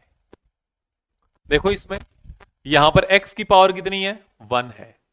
यहां पे y की पावर कितनी है? 1 है। ठीक है ना? इस वजह से यहां, और दोनों अलग अलग टर्म में है, दोनों एक साथ, दोनों की पावर का जो सम है ना, वो अलग अलग में 1 से ज्यादा नहीं आना चाहिए। इसमें अगर इस टर्म की बात करूं मैं, अगर पावर कितनी है? 1। इस टर्म की अगर बात करूं, पावर कितनी है? 1। तो इसको क्या बोला जाता है? Linear equation. और यहां पे इसका जो इक्वेशन आएगी, इसको इक्वेशन ऑफ स्ट्रेट लाइन भी बोला जाता है। ठीक है, लेकिन इक्वेशन ऑफ स्ट्रेट लाइन की स्टैंडर्ड फॉर्म ये नहीं होती, ये तो बच्चों वाला खेल है। अभी आपके लिए काम की जो चीज है ना, वो अब आएगी। कैसे? मैं यहां पर इसको थोड़ा सा और ट्विस्ट कर देता हूं। मैंने आपके सामने एक इक्वेशन ये लिखी, y equals to x minus 2, then y equals to 2x minus 2, then y equals to 4x minus 2। ये आपके पास 3 इक्वेशन है। 3 इक्वेशन बता दी मैंने आपको, ठीक है ना? ये हम 1, 2 एंड 3 कंसिडर कर लिया। अब इन इक्वेशन को प्लॉट करने से आपको बहुत बढ़िया चीज समझ में आएगी, वो आप देखना। पहले हम इसको इक्वेशंस को प्लॉट करेंगे, और इक्वेशंस को प्लॉट करने के बाद में मैं आपको यहां पर बताऊंगा इसका क्या सिग्निफिकेंस रहने वाला है इनके बारे में। तो सबसे पहले हम यहां पर इनका एक ये हमारे पास x कोऑर्डिनेट और y कोऑर्डिनेट, मतलब कोऑर्डिनेट ज्योमेट्री के 2 x एक्सिस और y एक्सिस हमने कंसिडर कर लिया है। ठीक है, अब देखो यहां पर ये अपना ओरिजिन हो गया 1, 2, 3, 4, 5, 6, 1, 2, 3, 4, 5, देन नीचे -1, -2, -3। ये थोड़ी कम ज्यादा है, ध्यान रखना, एग्जैक्टली इक्वल होनी चाहिए ये, लेकिन चल जाएगा, कोई दिक्कत नहीं। ठीक है ना? अब यहां पर देखो, प्लॉट करने का मैंने आपको तरीका बता रखा है। x इक्वल्स टू 0 रखेंगे सबसे पहले, तो y इक्वल्स टू कितना आ गया? -2 आ गया। ओके, देन हम यहां पर उसके बाद y इक्वल्स टू 0 रख देंगे। y इक्वल्स टू 0 रखने पर x इक्वल्स टू 2 आ जाता है। इसका मतलब हमारे पास ये जो लाइन है, ये कहां बनेगी? ये बनेगी इस तरीके से कि x इक्वल्स टू 0 कहां है? x इक्वल्स टू 0 होता है इस वाली लाइन पे, और y इक्वल्स टू -1। ये तो ये हो गया एक, तो और एक हो गया ये अब आप जब लाइन ड्रॉ करेंगे तो ये वाली लाइन यहां पर ऐसे ड्रॉ हो गई। ठीक है, कलर चेंज करते थे जिससे अपने को ये दिखाई दे जाए। इक्वेशन नंबर ये लाइन नंबर कितना है, ये फर्स्ट की इक्वेशन की है। फिर दूसरा हमारे पास यहां पर फिर से हम x इक्वल्स टू 0 रखने पर y इक्वल्स टू कितना मिल रहा है हमारे पास, y इक्वल्स टू मिल रहा है -2। और फिर हम यहां पर y इक्वल्स टू अगर 0 रखते हैं, y इक्वल्स टू 0 रखेंगे तो ये इधर आ जाएगा, x इक्वल्स टू कितना हो जाएगा, 1 हो जाएगा। तो ये वाला कितना है 0 -2, ये वाला भी 0 -2, ये 2 0, ये 1 0। अब 0 -2 तो कहां मिलेगा, यहां मिलेगा। 1 0 कहां मिलेगा, 1 का मतलब x1, और ये यहां पे ये वाली लाइन आपकी आएगी, ये इसका मुझे यहां पर इसको कंसिडर करते हुए इसको यहां पर लेते, इसके साथ इससे पास होते हुए बनानी पड़ेगी ये लाइन। फिर हमारे पास सेकंड आ गया।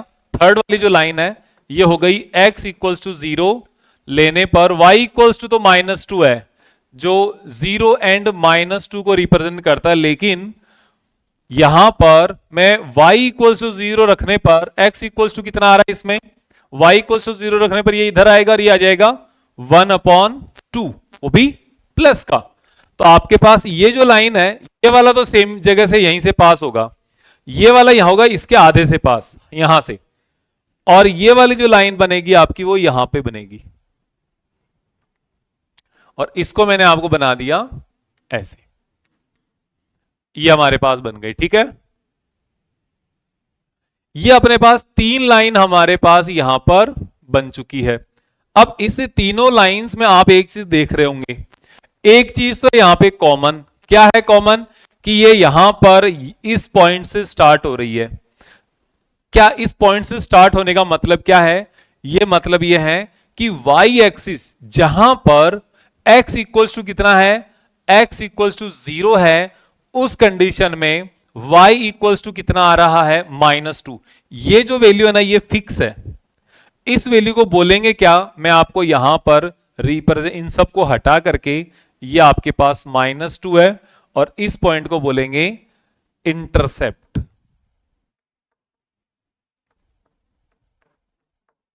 क्या बोलेंगे, इंटरसेप्ट बोलेंगे। Intercept is a location of और the position of y axis, y coordinate when x equals to 0. The value of y coordinate when x equals to 0 is known as a intercept. ये आपको ध्यान रखना है, मतलब x equals to 0 पर ये यहां पर इंटरसेप्ट कर रही है इसके साथ, y एक्सिस के साथ, ये इसका इंटरसेप्ट कहलाता है। इसको रिप्रेजेंट हमेशा किससे करते हैं, c से रिप्रेजेंट करते हैं। जैसे यहां पर ये -2 है, पहले वाली जो हमारी पास स्ट्रेट लाइन है इसके अंदर क्या है, यहां पर अगर x इक्वल्स टू कितना है 0 तो y इक्वल्स टू कितना निकल के आया, ये रहा, x इक्वल्स टू 0 तो y इक्वल्स टू ये, तो हमारे पास यहां पर कितना है, ये है। इसको रिप्रेजेंट किससे करते हैं, c से करते हैं, ध्यान रखना पहली बात। फिर हमारे पास क्या है, उसके बाद में जो चीजें हैं ना यहां पर, वो क्या चेंज हो रहा है, x के साथ में मल्टीप्लाई में क्या है, यहां पे कुछ नहीं है, इसका मतलब हम 1 लिख सकते हैं। कहने का मतलब है इस इक्वेशन को हम इस तरीके से लिख सकते हैं, y equals to 1 into x plus 2। जैसे कि यहां पे 2 इंटू एक्स है ना, 2x है तो वहां पे 1x लिख सकते हैं। तो यहां पे क्या है, इसके मल्टीप्लाई में 1 है, इसके मल्टीप्लाई में 2 है, इसके मल्टीप्लाई में 4 है, y भी में सब जगह। तो ये 1 2 3 या 1 2 4 ये होने से क्या फर्क पड़ा, ये होने से फर्क ये पड़ा, ये इक्वेशन नंबर 1 है जो एंगल बना रही है थीटा 1। ये वाली आपके पास इक्वेशन नंबर 2 की लाइन है जो एंगल बना रही है थीटा 2। ये आपके पास इक्वेशन 3 की लाइन है जो आपके साथ ये वाला थीटा बना रही है थीटा 3। और अगर आप यहां से देखोगे तो ये जो एंगल है ना, ये जो एंगल आपका दिखाई दे रहा है theta 3 is greater than theta 2 is greater than theta 1। अब आप ये मानो, एक बात ये बताओ, अगर आपके पास ये इस टाइप का माउंटेन है, अगर ये आपका हॉरिजॉन्टल लाइन है कोई भी, और अगर मैं यहां पर एक इस तरीके का ये माउंटेन बना दिया,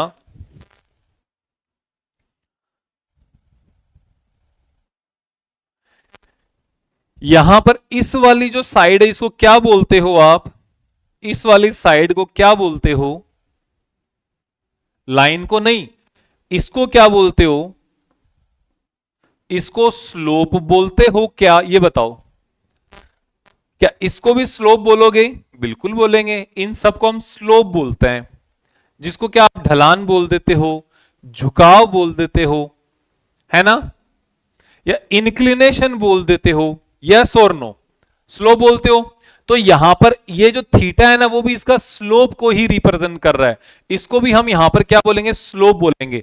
लेकिन स्लोप डायरेक्ट थीटा को नहीं बोला जाता, स्लोप बोला जाता है इस थीटा एंगल को हम जब टेंजेंट की वैल्यू कैलकुलेट कर लेते हैं, इसके टेन थीटा की वैल्यू कैलकुलेट कर लेते हैं, उसको स्लोप बोला जाता है। क्या मतलब? अगर थीटा बड़ा है तो यहां पे आपको पता चलेगा tan theta 3 is greater then tan theta 2 is greater then tan theta 1। एक बात बता दूं आपको, ये ग्रेटर देन थीटा ग्रेटर होने से ग्रेटर हो गया, ये केवल टेन थीटा में होता है। कहां कहां से? ये 0 से 90 के बीच में ही होता है। अगर मैं इसकी जगह ऐसा लिख दूं, अगर ये तो पॉसिबल है ना, लेकिन मैंने लिख दिया मान लो theta 3 is greater than theta 2 is greater than theta 1, ये लिख दिया ना। अगर मैं यहां पे लिख दूंगा sine theta 3 is greater than sign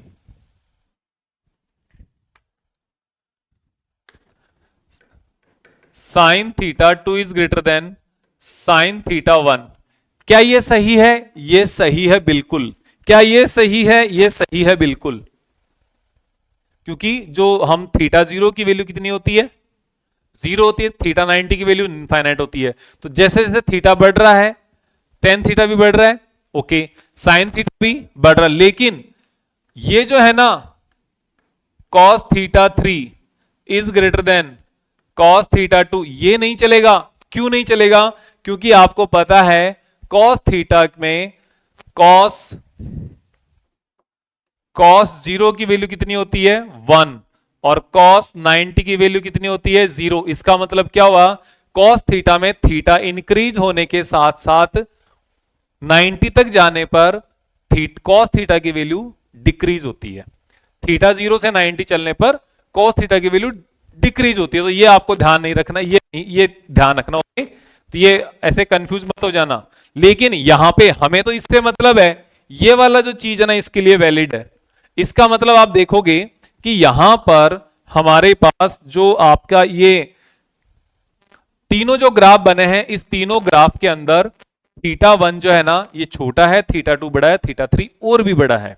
इसका मतलब इसका जो स्लोप है यहां पर, ये स्लोप ज्यादा है, इसका जो स्लोप है वो कम है, इसका जो स्लोप है वो और भी कम है। ये होता है हमारे पास स्लोप का कॉन्सेप्ट। अब स्लोप का कॉन्सेप्ट और कैसे कैलकुलेट कर सकते हैं वो भी मैं आपको यहां पे बता देता हूं, ठीक है। स्लोप का मतलब क्या हुआ वो देखो। सबसे पहले हम यहां पर देख रहे हैं, क्या ये हमारे पास स्ट्रेट लाइन चल रही है। स्ट्रेट लाइन का जो आपने इक्वेशन देखी वो क्या है? y equals to x minus two, Y equals to 2x minus two, Y equals to 4x minus two. मतलब x और y की जो पावर है वो एक एक सिंगल सिंगल पावर है, ठीक है। तो इसको हम रिप्रेजेंट करते हैं तो हमारे पास क्या बनेगा? y equals to M x plus C, कि हम यहां पर लिख रहे थे y equals to x minus two, मैं लिख रहा था y equals to 2x minus two, Y equals to 4x minus two. तो यहां पर आप देखो, इनमें कंपेयर करने पर वैल्यू बताओ। ये जो है ना यहां पर x के साथ में जो है m, ये जो m होगा इसी को बोला जाता है स्लोप। कैलकुलेट कैसे किया जाता है अभी बता देता हूं। ये जो होता है हमारे पास c, इसको बोला जाता है इंटरसेप्ट। अब इंटरसेप्ट कहां था? यहां था। ये -2 है ना, ये इंटरसेप्ट है।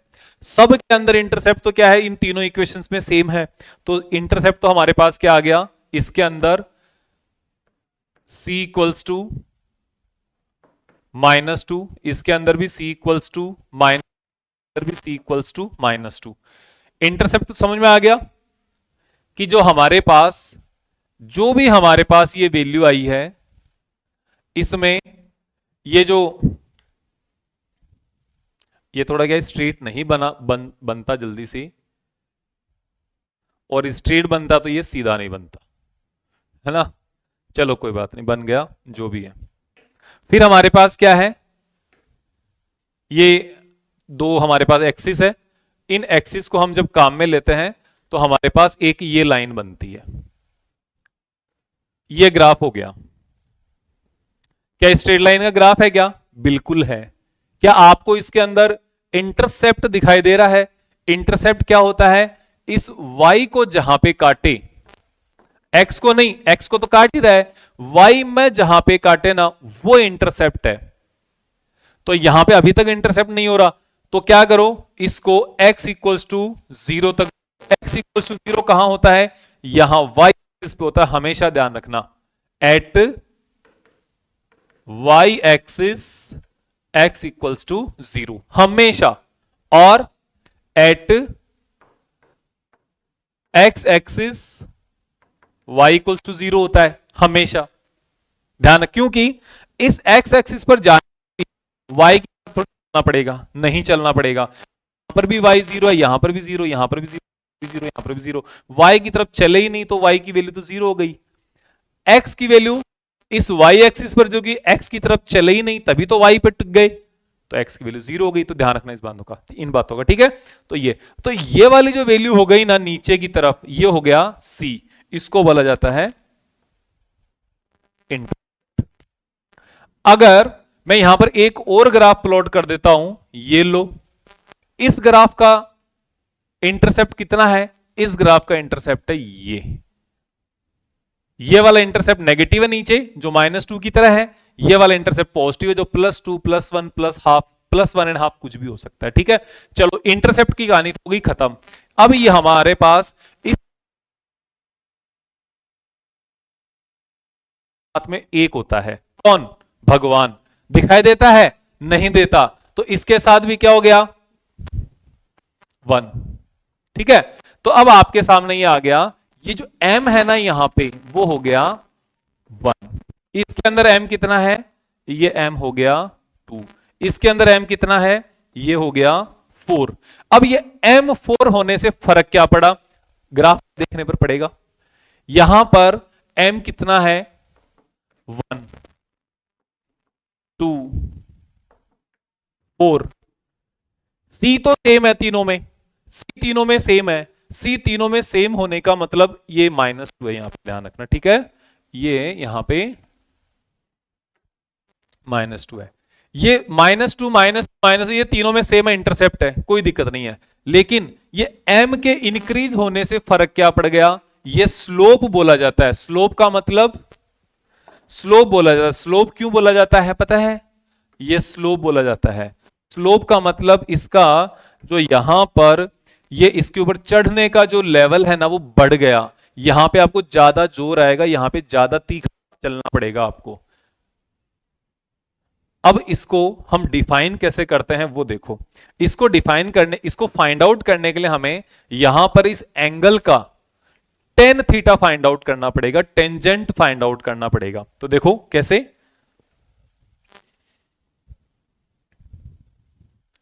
इसका आपको इस तरीके से फाइंड आउट करना पड़ेगा कि मान लो आपके पास कोई भी ये लाइन यहां भी हो सकती है और ये लाइन यहां भी हो सकती है, कहीं पर भी कैलकुलेट कर सकते हो आप इस लाइन को, ठीक है।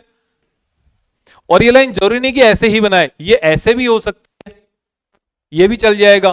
तो ये क्या है? ये है हमारे पास थीटा। और थीटा हमेशा कौन सा मेजर करना है? थीटा तो ये भी तो है, थीटा तो ये भी तो मेजर कर रहे हैं, नहीं, हमेशा हमेशा एक्सिस से बनने वाला एंगल फाइंड आउट करना है, वो भी क्लॉकवाइज डायरेक्शन में। तो स्लोप कैसे हम फाइंड आउट करेंगे? स्लोप इज टेंजेंट और tan theta of angle of straight line made with x-axis in anti-clockwise direction.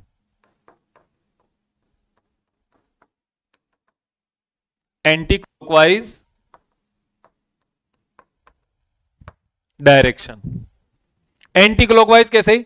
आपके पास घड़ी देखा है, घड़ी कैसे घूमता है?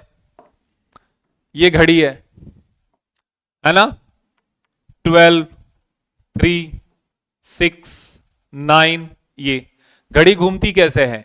ये आपका निडल है, घड़ी इस डायरेक्शन में ही तो घूमती है ना? 12 से 3 की तरफ, 3 से 6 की तरफ, मतलब घड़ी जो होती है ना वो इस डायरेक्शन से घूमती है। ये तो होती है CW, क्लॉक वाइज डायरेक्शन। याद रखना हमेशा, क्लॉक वाइज डायरेक्शन। और एक होता है इधर ACW, anti clock wise direction.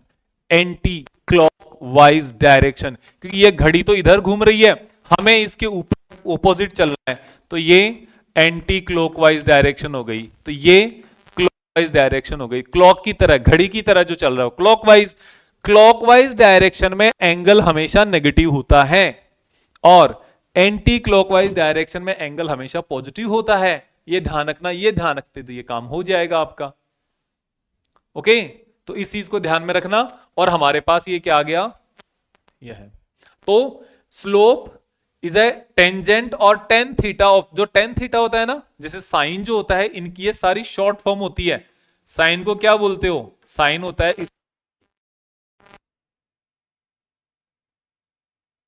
भी साइन ही बोलते हैं, लेकिन जो कोस होता है ना उसको क्या बोला जाता है? बोला जाता है।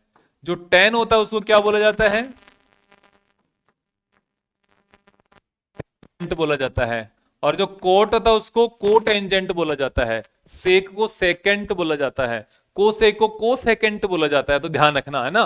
तो टेंजेंट ऑफ या tan theta of angle of straight line made with x axis in anti clockwise direction, कि इस एंटी क्लॉकवाइज डायरेक्शन में जो एंगल बना है ना, इसका टेन थीटा कैलकुलेट कर लेना है और वो आपको क्या मिल जाएगा? स्लोप मिल जाएगा। यहां पे टेन थीटा ये है और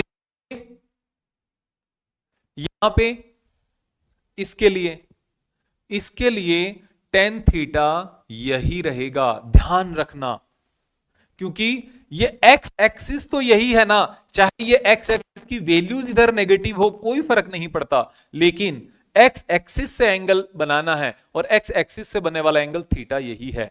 और ये एंगल आपको इस डायरेक्शन में लेना है, ये वाला एंगल।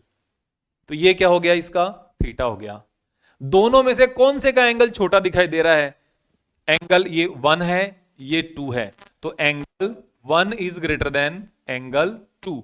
तो स्लोप भी 1 का बड़ा होगा, क्योंकि इसकी टेन थीटा की वैल्यू बड़ी होगी। अगर हम यहां पर मल्टीपल लाइंस ले लेते हैं, ये हमारे पास मान लो कोई भी एक्स एक्सिस है और एक है हमारे पास ये वाई एक्सिस, ठीक है? अब यहां पर मेरे पास एक लाइन ये हो गई, एक लाइन ये, हम इसको छोटे से, एक लाइन ये हो गई, एक लाइन ये हो गई, एक लाइन ये हो गई,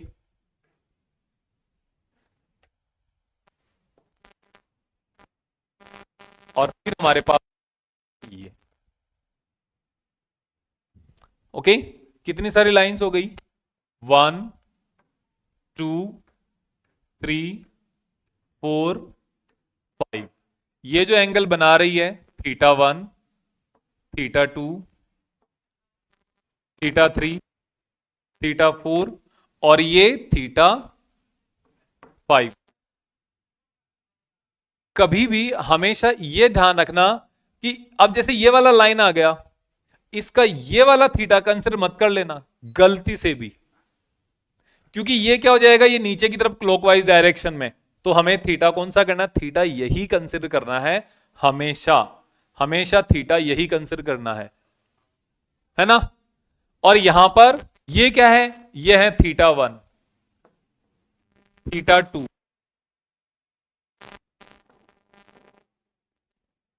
थीटा 4 कितना है, ये है थीटा 4 इक्वल्स टू 90 डिग्री, और 1090 की वैल्यू कितनी होती है, इनफाइनाइट। इसका मतलब इसका जो स्लोप है ना फोर्थ वाली लाइन का, इसका स्लोप क्या हो गया, इनफाइनाइट हो गया। ओके, और यहां पर इनका सबका स्लोप इनफाइनाइट नहीं है, फाइनाइट वैल्यू है। और अगर कोई लाइन ऐसी हो, ऐसी भी तो लाइन हो सकती है कोई, वो इसके एकदम बिल्कुल पैरेलल आ जाए, ये मैंने सिक्स्थ लाइन बना दी, इसके साथ एंगल कितना है, इसका जो एंगल है ना वो कितना हो गया, इसके 0 हो गया, या फिर 180 हो जाएगा। भाई एंगल इसके साथ जो बनेगा वो इसके पैरेलल होगी, पैरेलल जो लाइंस होती है उनके बीच में एंगल कितना होता है, अगर कोई लाइन ऐसी है इसका इसके साथ एंगल कितना है, 0 है। 0 होने का मतलब हमारे पास tan 0 की वैल्यू 0, तो उसका स्लोप ही 0 है, कोई स्लोप नहीं है वहां पे, ये आपको ध्यान रखना है।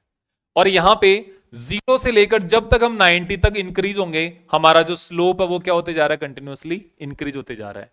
अब स्लोप को फाइंड आउट कैसे करना है वो देखना है आपको केवल। तो स्लोप के लिए हमारे पास जो हम इसकी बार बार डिस्कशन कर रहे हैं कि स्लोप कैसे फाइंड आउट करें, स्लोप कैसे फाइंड आउट करें, इसका एक सिंपल सा तरीका है कि आपके पास जो कोई भी स्ट्रेट लाइन जो है, वो स्ट्रेट लाइन कभी भी किसी 2 पॉइंट से पास होगी,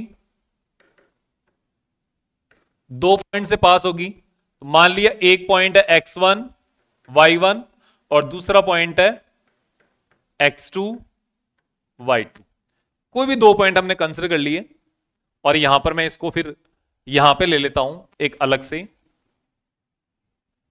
ओके, ये हमारे पास एक एक्स एक्सिस हो गई और एक हो गई हमारे पास यहां पर वाई एक्सिस, ये हमारे पास वाई एक्सिस हो गई, ठीक है।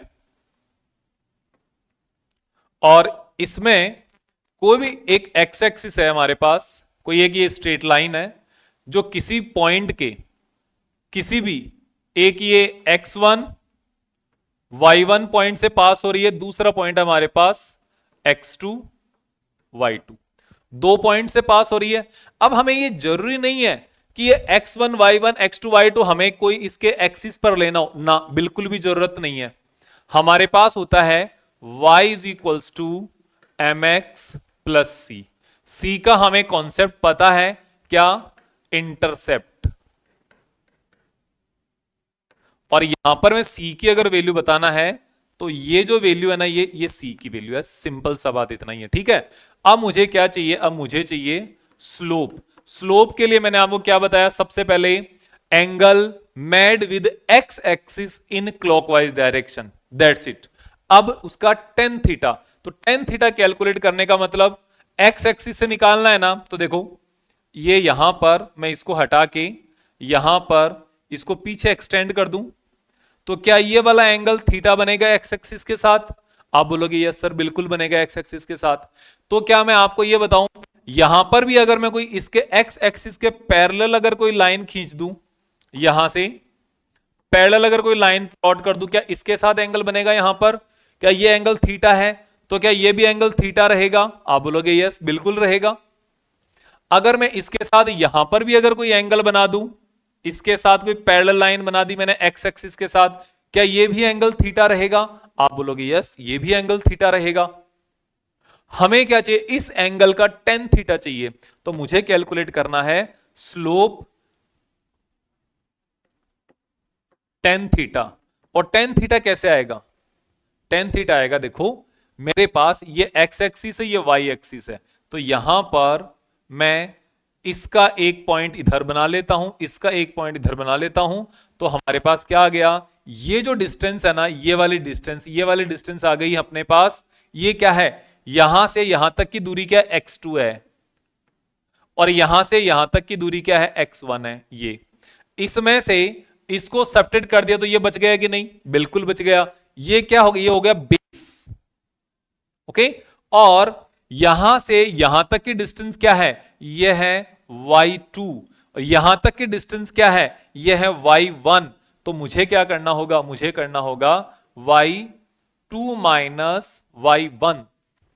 तो perpendicular upon base, perpendicular upon base मतलब आपके सामने सीधा सा है टेन थीटा इक्वल्स टू हो गया y2 minus y1 upon y x2 minus x1। इसका मतलब तो समझाओ मुझे, इसका मतलब ये हुआ कि आप ये देखो बेटा, यहां पे यहां से आप x एक्सिस चले, यहां से जब आप x एक्सिस पे चल रहे हो तो इसके साथ साथ y एक्सिस पर कितना चल पाए आप चल फॉरवर्ड, आप जब यहां से इस पॉइंट से इस पॉइंट में गए तो आपके साथ यहां पर रन के रेस्पेक्ट में राइज कितना हुआ। अगर आप flat flat flat flat flat चलते गए, जैसे कि इसकी जगह आप ऐसे चलते गए, तो आप रन तो किया, राइज कहां किया, नहीं किया। तो यहां पे इसका स्लोप कितना है, इसका स्लोप होगा 0, क्योंकि राइज कितना है, राइज हो गया 0। राइज कौन होता है, वाई वाला होता है, परपेंडिकुलर वाला होता है राइज। रन कितना है, कुछ भी है, कोई भी फिक्स है, कोई भी जितना इसकी डिस्टेंस है वो रन हो गया। लेकिन अगर आप इस तरफ नहीं चले, आप इस तरफ चले, तो क्या राइज 0 हुआ, नहीं, ये भी अब कोई फिक्स वैल्यू है इसकी, ये वाला राइज हो गया। तो राइज हुआ रन करने के साथ में, तो आपके पास टेन थीटा आ गया, और इसी टेन थीटा को आपने क्या यूज कर लिया, एज ए स्लोप यूज कर लिया। इसको हम किससे रिप्रेजेंट करते हैं, एम से रिप्रेजेंट करते हैं, ये आपके सामने।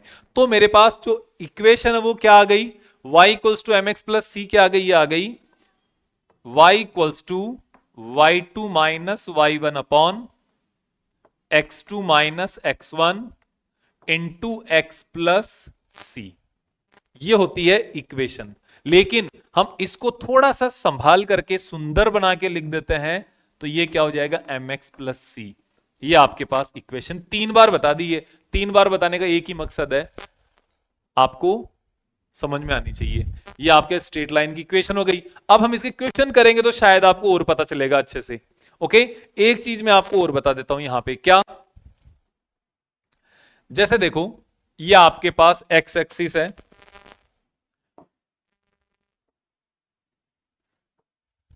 ये आपके पास एक्स एक्सिस है, यहां पर इस लाइन का ग्राफ कितना है, इस लाइन का ग्राफ है आपके पास ये वाला, एंगल कितना है, थीटा, टेन थीटा 0 से लेकर 90 तक क्या होता है, पॉजिटिव। 0 टू 90 तक टेन थीटा क्या होता है, पॉजिटिव होता है। इसका मतलब इसका जो स्लोप है ना वो भी क्या है, पॉजिटिव है, क्योंकि ये जो थीटा है ना, ये थीटा क्या है, एक्यूट एंगल है। लेकिन अगर हम थीटा को यहां पे थोड़ा चेंज कर दें और मैं इस टाइप का ग्राफ बना, क्या ये स्ट्रेट लाइन नहीं है क्या, बिल्कुल है। और यहां पर एंगल कौन होगा, ये वाला एंगल होगा, थीटा इज ग्रेटर देन 90, होगा कि नहीं हुआ, यस बिल्कुल हुआ ये।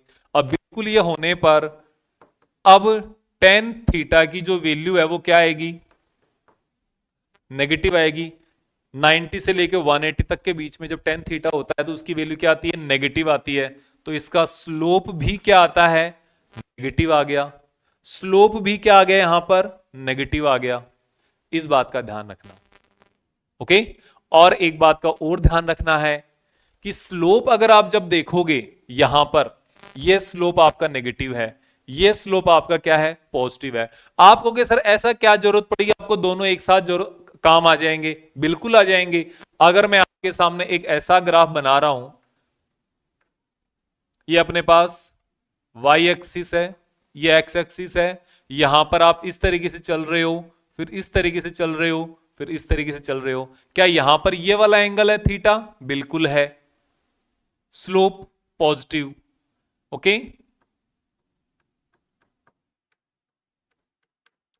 स्लोप पॉजिटिव, और इस साइड में यहां पर ये वाला एंगल है,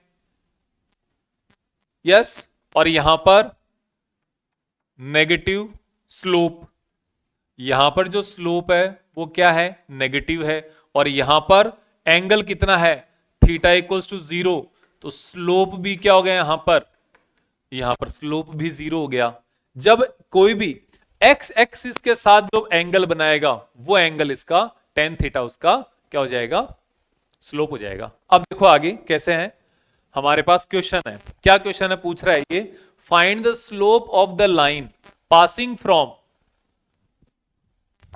दिस एंड दिस। आपके पास दो पॉइंट्स है, इन दोनों पॉइंट से पास होने वाली लाइन का स्लोप फाइंड आउट करो। फॉर्मूला क्या बताया था वो बताओ। ये पॉइंट x1 y1 तो ये है, दूसरा पॉइंट x2 y2 ये है। आप चाहो तो ग्राफ भी प्लॉट करके देख सकते हो, चलो ग्राफ प्लॉट करके देख लेते हैं, लेकिन पहले हम स्लोप तो ऐसे बना ले, है ना। स्लोप है m is equals to y2 minus y1 upon x2 minus x1। तो क्या आ जाएगा स्लोप? इसका स्लोप आ जाएगा अपने पास यहां पर, इसका स्लोप आएगा y2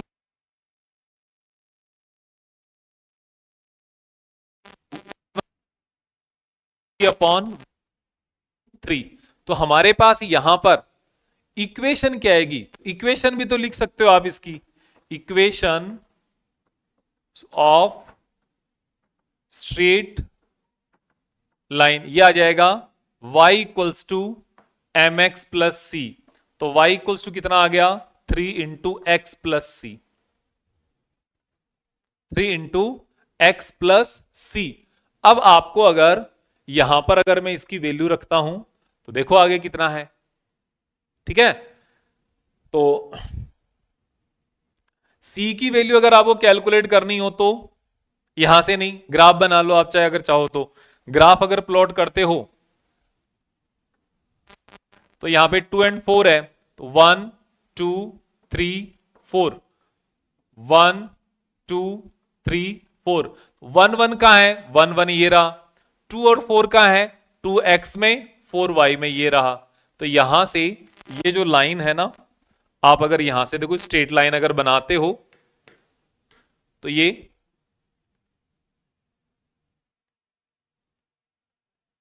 यहां से ये जो पास होने वाली लाइन है ये हो जाएगी, और ये जो डिस्टेंस है ना ये आपका क्या हो जाएगा? यहां पर सी हो जाएगा इस तरीके से।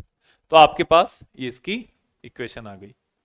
अब हम बात करें यहां पर इसके आगे, find the value of slope at x equals to 2।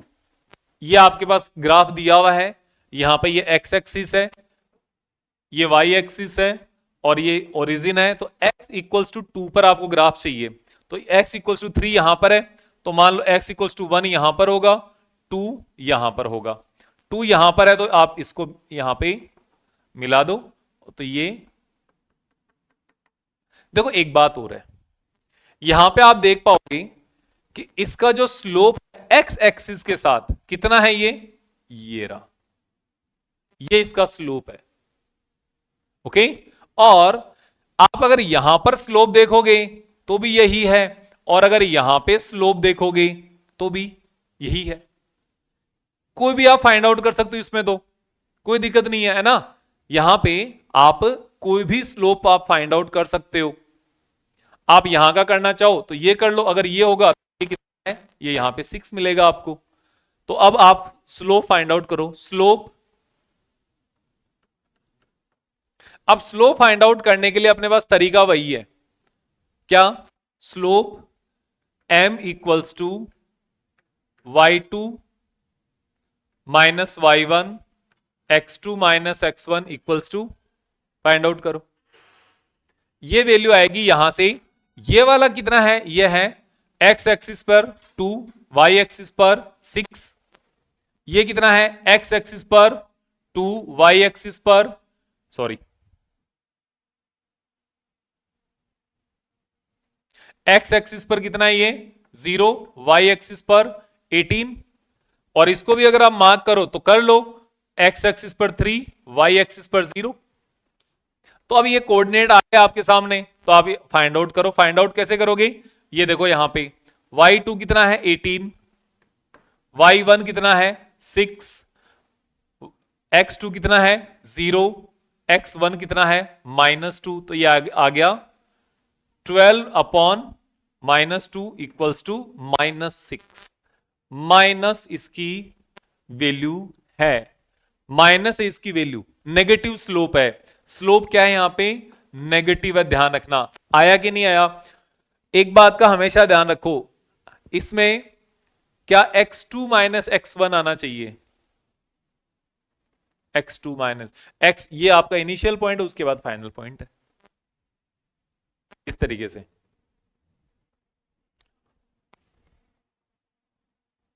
Then find the value of slope at x equals to 4, x नहीं, वैल्यू ऑफ y, y की वैल्यू फाइंड आउट करनी है, स्लोप की नहीं करनी। यहां पर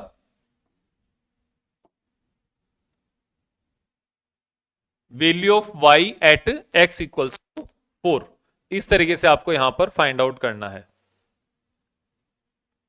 ठीक है। तो ये क्या कह रहा है, ये देखो, find the value of y at x equals to 4। तो सबसे पहले तो आप यहां पर इसकी जो इक्वेशन है वो बना लो। इक्वेशन क्या, अब यहां पर इंटरसेप्ट कितना आपको बता सकते हो क्या, y एक्सिस पर जहां कहीं भी काट रहा हो वो क्या है, वो इंटरसेप्ट है। तो ये जो वैल्यू है ना यहां से x इक्वल्स टू 0 पर y की वैल्यू क्या होती है, वो इंटरसेप्ट होता है। तो ये वैल्यू जब आप देखोगे तो यहां पर c इज इक्वल्स टू कितना 10। अब क्या फाइंड आउट करना, स्लोप, स्लोप आपको फाइंड आउट करना, m इक्वल्स टू कितना आएगा, वो आएगा y2 upon minus y1, x2 minus x1। y2 कितना है, देखो यहां पर ये रहा, ये x1, तो ये इसके अगर कोऑर्डिनेट देखोगे तो 2 0, इसका कोऑर्डिनेट देखोगे तो 0 10, ऐसे है ना। तो ये कोऑर्डिनेट आपका क्या काम आ रहे हैं, तो y2 कितना है, y2 है 10 माइनस 0, ये 0, और x2 0 माइनस ये x1 2, तो ये आ गया आपके सामने 10 अपॉन -2 माइनस का 5। इक्वेशन बनाओ, इक्वेशन क्या होती है, वो होती है y equals to M x plus c. M x कहां है, m ये रहा, -5 इंटू एक्स प्लस कितना c कितना है 10 इक्वल्स टू वाई। ये इक्वेशन आ गई। जब ये इक्वेशन आ गई तो आप x इक्वल्स टू 4 रख दो यहां पर, एट x इक्वल्स टू 4, तो y equals to -5 into 4 plus 10, तो आपके सामने आ गया -20 प्लस 10 इक्वल्स टू -10। मतलब ये यहां पे कहीं जाके, नीचे कहीं जाके y कितना पहुंच जाएगा, 10 हो जाएगा, -10 हो जाएगा कहीं पर। इस तरीके से आप इस क्वेश्चन को कर सकते हो। फिर है हमारे पास फाइंड m1 अपॉन m2, इनका जो स्लोप है ना, इनके स्लोप का रेशियो फाइंड आउट करना है। अब मैंने आपको क्या बताया, स्लोप का मतलब आपके पास जो भी क्लॉकवाइज डायरेक्शन में एंगल आता है उसका tan थीटा आपको फाइंड आउट करना है। तो यहां पर m1 की वैल्यू कितना है, tan 30, मतलब 1 अपॉन √3,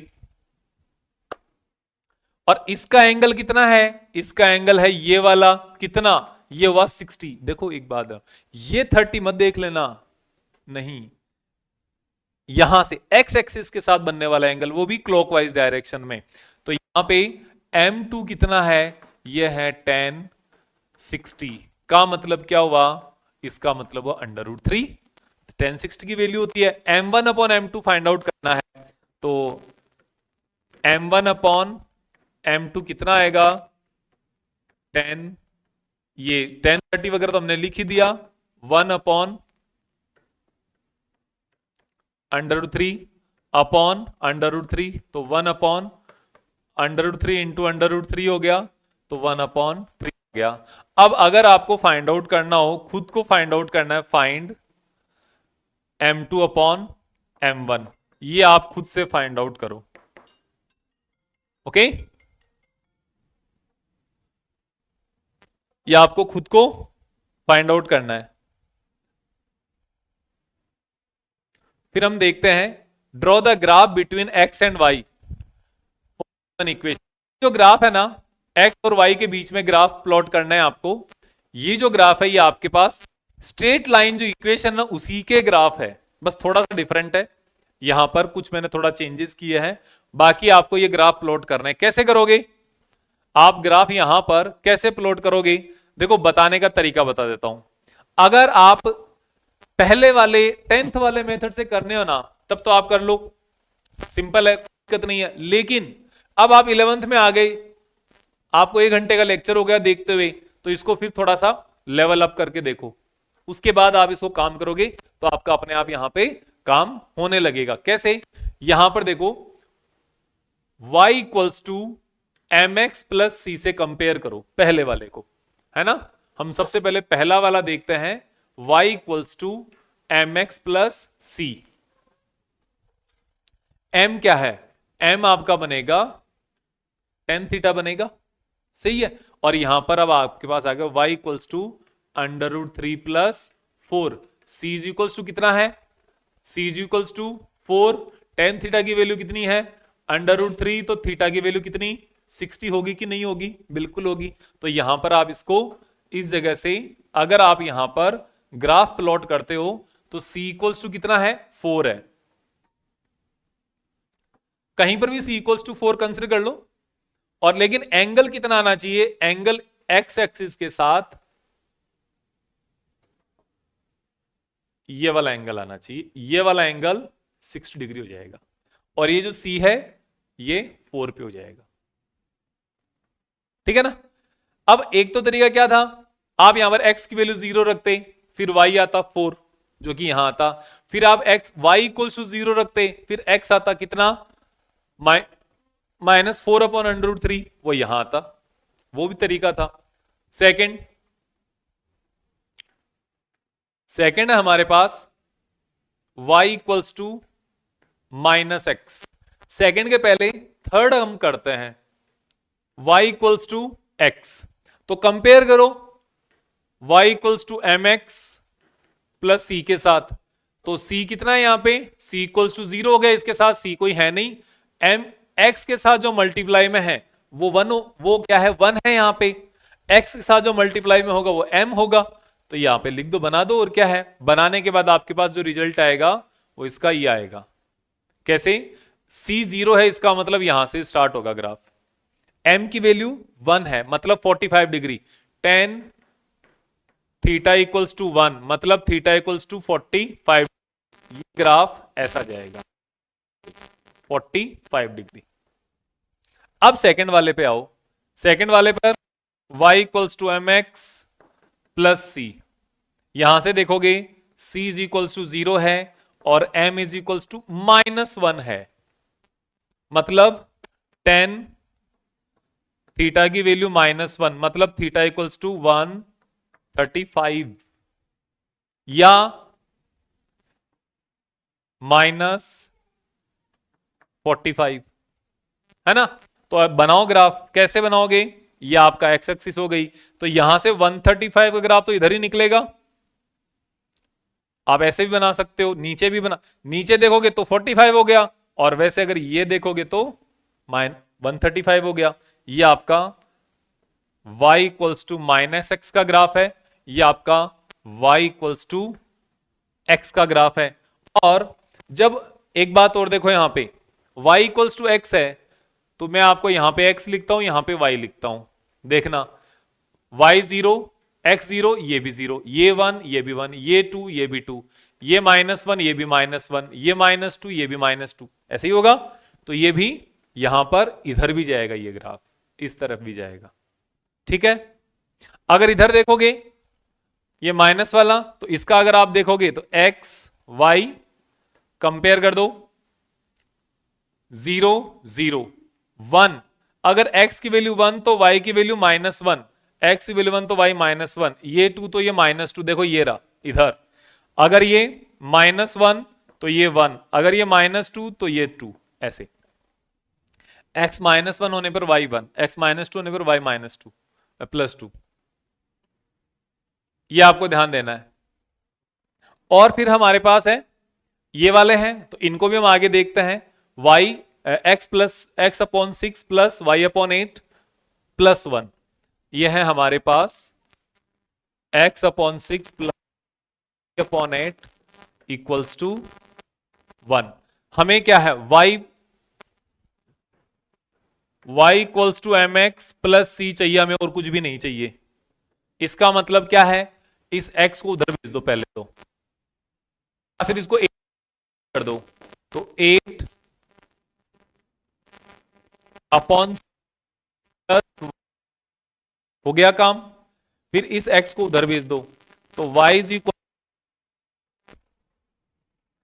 -8/6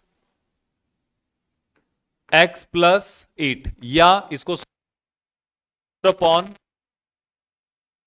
x + 8। m की वैल्यू क्या आ गई, -4/3, और c की वैल्यू 8। अब ग्राफ प्लॉट कर दो। अब ग्राफ अगर प्लॉट करोगे तो ये आपका ग्राफ हो गया। ये ग्राफ c मतलब ये इंटरसेक्शन, ये इतना है, और ये माइनस का ग्राफ स्लोप है, तो ये इधर इस तरीके से जाएगा। ये आपके सामने थीटा रहेगा। ओके, फिर हमारे पास फिफ्थ क्या, ये इंपॉर्टेंट है, देखो फिफ्थ वाला, ये है y equals to mod x। y equals to mod x। Mod का मतलब क्या होता है, मोड का मतलब होता है only magnitude, only positive values.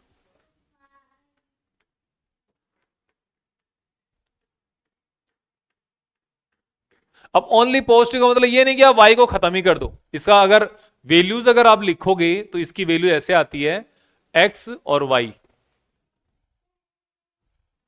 अगर x की वैल्यू 0, y की वैल्यू भी 0। x की वैल्यू 1, तो देखो 1 का मोड कितना आता है, 1 ही आता है। ये 2, तो 2 का मोड कितना आएगा, ये भी 2। देखो यहां पे बना ही देता हूं मैं,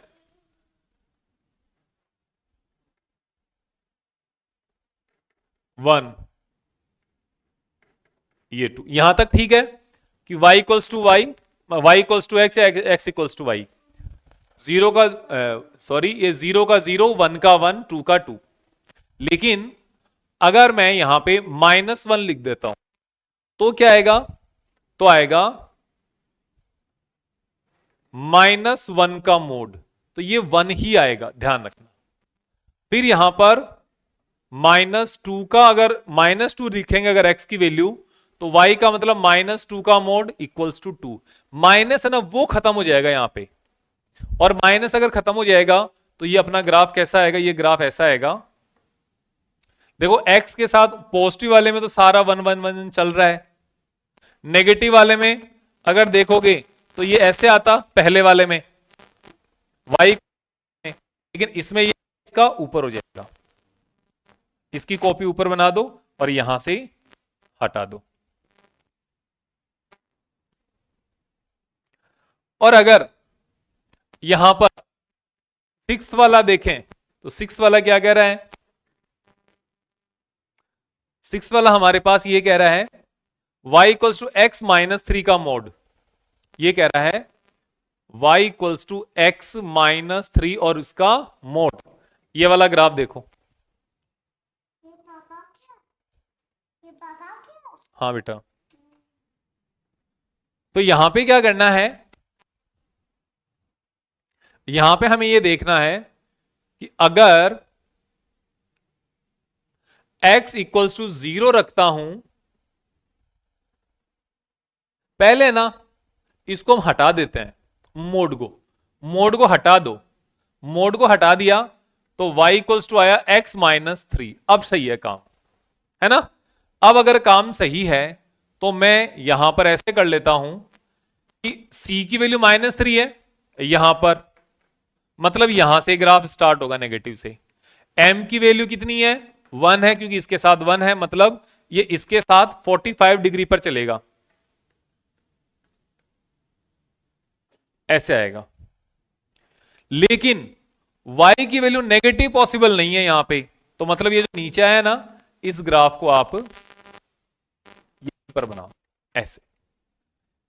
ये कितना है, ये जो भी है आपके पास 3c, हाँ 3 ही होगा, और ये भी 3 होगा, ये -3 होगा। इस तरीके से ये ग्राफ आएगा। ओके, नीचे ये वाला इनवैलिड रहेगा, ध्यान रखना। इस तरीके से आप यहां पर इसको बना सकते हो ग्राफ को। अब देखो, जो लीनियर वेलोसिटी, ये जो हमारे पास लाइन ग्राफ जो है ना, स्ट्रेट लाइन के जो ग्राफ है, वो एक्चुअल में काम कहां पर आएंगे वो देखो। एक्चुअल में ये सारे जो ग्राफ है हमारे, वो हमारे इस कुछ फॉर्मूला है आने वाले, वहां पर काम आएंगे। जैसे कि यहां पर है draw graph between momentum and velocity. Momentum क्या होता है, मोमेंटम मास इनटू वेलोसिटी।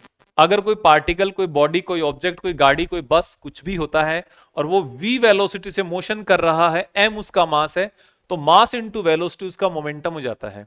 तो इसका ग्राफ कैसे आएगा, इसका ग्राफ इस तरीके से आएगा। ये आपके पास ग्राफ हो गया, यहां पे आपके पास v वेलोसिटी हो गई, यहां पे p मोमेंटम हो गया, तो p is directly proportional to v, that's it. तो ये आपके पास यहां पे क्या आ गया, ग्राफ आ गया। और इसका स्लोप क्या है, इस ग्राफ का स्लोप क्या है, p अपॉन m है, सॉरी p अपॉन v है, तो ये हो गया m, मास इसका स्लोप के बराबर हो गया। फिर हम बात करें next, draw the graph between voltage and current. ये आपने स्टडी कर रखा है 10th क्लास में, वोल्टेज एंड करंट। वोल्टेज और करंट का ग्राफ कैसे आएगा, ये इस तरीके से आएगा, v is equals to I into R, या r इंटू आई, ऐसे होगा ना। तो यहां पे आप क्या बना दोगे, इसका ग्राफ भी ऐसे ही बना दोगे कि यहां पे आपके पास वोल्टेज आ जाएगा, यहां पे आपके पास करंट आ जाएगा, यहां पे आप करंट लिख दो, यहां पे आप वोल्टेज लिख दो। जो डिस्कशन है वो 12th क्लास में आएगा, वहीं पर करूंगा, अभी मैं इसका डिटेल के अंदर नहीं करूंगा। ये जो ग्राफ होता है, हम जो पढ़ते हैं थोड़ा गलत तरीके से पढ़ते हैं, लेकिन कोई बात नहीं, ऐसे ही बनाओ। ये आपके पास ग्राफ हो गया v equals to I R का, तो i का ग्राफ हो गया, इसका जो स्लोप आता है वो आता है v upon I equals to r। अब है अपने पास draw the graph between pressure and temperature for constant volume. Pressure and temperature graph है, वो भी कांस्टेंट वॉल्यूम के साथ।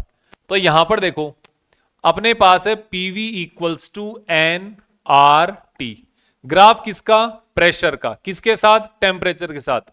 तो N R T upon V हुआ कि नहीं हुआ, बिल्कुल हुआ। तो आप जब इसको देख रहे हो तो P equals to N R upon V को तो अलग रख दिया, T हो गया। N एंड R ये दोनों ही क्या है, ये तो वैसे ही कांस्टेंट होते हैं, और V आपने कांस्टेंट कर दिया क्वेश्चन के अंदर, तो P क्या हो गया, डायरेक्टली प्रोपोर्शनल टू T हो गया कि नहीं हो गया। तो इसका जो ग्राफ आएगा अपने आप ही, इसका ग्राफ अपने आप ही क्या हो गया, स्ट्रेट लाइन ग्राफ हो गया, PV इक्वल्स टू एनआरटी। और यहां पर एक चीज का ध्यान रखना, P और ये T। अब ये जो T है ना, डिग्री सेल्सियस में नहीं होगा, ये केल्विन में होगा। डिग्री केल्विन नहीं होता कभी भी, केवल केल्विन होता है। ओके, तो ये आपको ध्यान रखना है। और फिर हमारा आज का जो लेक्चर है ये यहीं पर है, और इसके और बहुत सारे हमारे ग्राफ है, अलग अलग टाइप के ग्राफ है, वो हम नेक्स्ट लेक्चर में कवर करूंगा, सेकंड लेक्चर में। और सेकंड लेक्चर में हमारा इस टाइप का, इस लेक्चर का जो पूरा टॉपिक का पार्ट खत्म हो जाएगा। उसके अगले लेक्चर में हम डिफरेंशिएशन स्टार्ट कर चुके होंगे। तब तक के लिए थैंक यू वेरी मच।